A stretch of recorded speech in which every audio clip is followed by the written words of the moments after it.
Gerhard Bloom here, once again, looking at the tyranny and the delusions of the social justice movement. So I'd like to look at a recent incident that happened in Iran. A young woman was killed at the hands of the morality police in Iran. This opens up a broader question, right? The leftists, under this delusional notion that we're all cultural beings and situated in moral universes hermetically sealed off from the rest of the world, that we can't presume to judge other cultures and other traditions from our Western perspective because we just don't understand. So, as moral outrages have continued in the Muslim world for 1,400 years, leftists say absolutely nothing about the shocking horrors.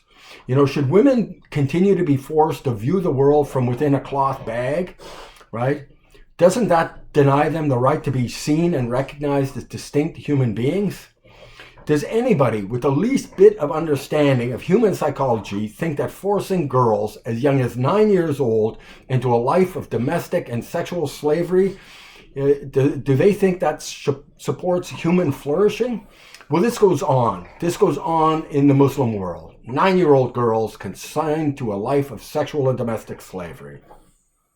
And where's the outcry of routine beatings and rapes of women by their husbands in the Islamic world, right?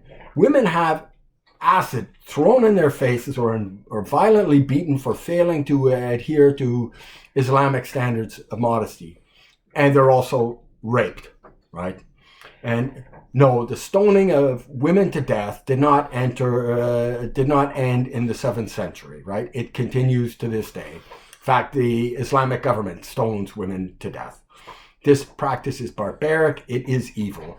But the social justice warrior, from their smug sense of moral superiority, tells you that you can't judge them, right?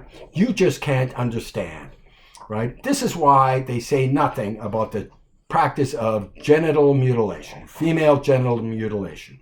Well, perhaps you didn't know that roughly 2 million young girls die from this practice every year from blood loss and sepsis after this bit of cultural barbarity. Sam Harris is surely correct that if a male in the United States or Canada or Western Europe was to do that to his girlfriend, they would be identified as the monster that they were and be thrown in jail, hopefully forever, right? But no, a social justice warrior completely silent about that particular practice, right? It's an embedded cultural practice, right? We have no right to judge. So with a smug sense of moral superiority, these practices we are told, represent deep cultural meanings. We have no right to impose our Western standards on them. Well, a curious paradox opens up here, an obvious one. Slavery was an embedded social practice in the American South, right? So if slavery was ongoing in the American South today, what would the social justice warrior have to say about that? Isn't it a deep cultural practice, right? With embedded meanings that we can't presume to understand? Well, slavery goes on today in the Muslim world. It goes on today in the Muslim world, right? Is it any less wrong when it's done by a different cultural group? No, it's a moral evil, right? So this hypocrisy and this moral smugness on the left is ridiculous. It is certainly not earned, right?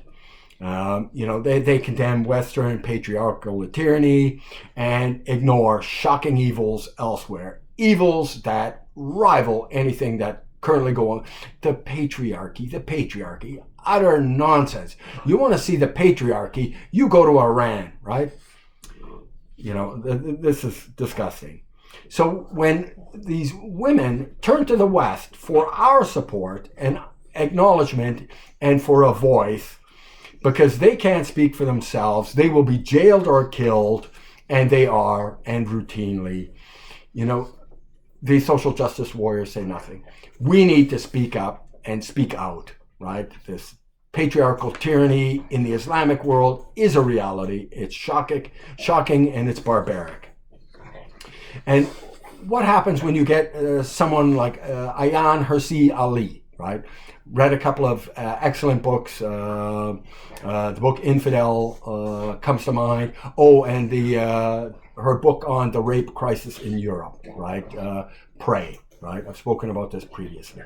Both excellent books, and I've read a couple of others. Well recommended, right? Well, when she had that barbarity, genital mutilation performed on her, and born in Somalia, raised, spent several years in Saudi Arabia, and managed to escape to Western Europe, right? Well, when she speaks against this tyranny of tradition, these social justice warriors shout her down, right? A shocking case of moral blindness. They are on the side of evil, right? And she is speaking out against these horrors, and she's an Islamophobe. And check my previous YouTube video on this Islamophobia nonsense. It is nonsense. You have every right to be concerned about it. And Majid Nawaz, a Muslim reformer, when he tries to speak out, he's a reformer. So he's a Muslim, but he sees that there's problems and a deep incompatibility with Western values. He wants to reform Islam. He is also shouted down and condemned. And of course, Muslims want him dead, and the social justice warrior wants him silenced. The same is true with Ayaan Hirsi Ali. Shows you who's on the side of evil here. And it's the militant Islamic fundamentalists, and it's the social justice warrior. And I know they pat themselves on the back and they think they're on the side of the angels. They're on the side of the devils. And same with these radical Muslim fanatics, right? So, why this alignment with these radical Muslims and these leftists? Because they both hate Western values and institutions and its freedoms, right? They both want to institute a tyranny of virtue on you, right? Now imagine for a moment if, some guy with his male junk was to prance around in a women's shower room in Saudi Arabia. What do you think that person might have? Let alone a gay pride parade, right? No, there's no gay pride parades in Saudi Arabia, right? Gays are killed. And gays are killed in Iran and in Pakistan and throughout the Muslim world, right? So, yes, the social justice warrior, they are absolutely deluded. Which reminds me, I had some kind of Facebook contest with some deluded idiots. Dennis Prager said in a recent podcast that good people very often can perpetrate evil. And he said, undoubtedly, they were slave holders that were otherwise nice people, but they were perpetrating evil, not recognizing the evil for what it was. This is the social justice warrior.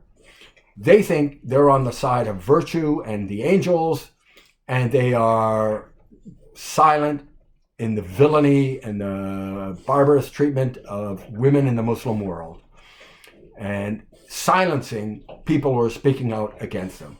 So, and I have no doubt, some of these social justice warriors might be otherwise good people. They are on the side of evil here. And, their self-congratulatory smug grin as they go about trying to save the world with their own morality policing, right? Canceling people, silencing people, deplatforming, speech codes.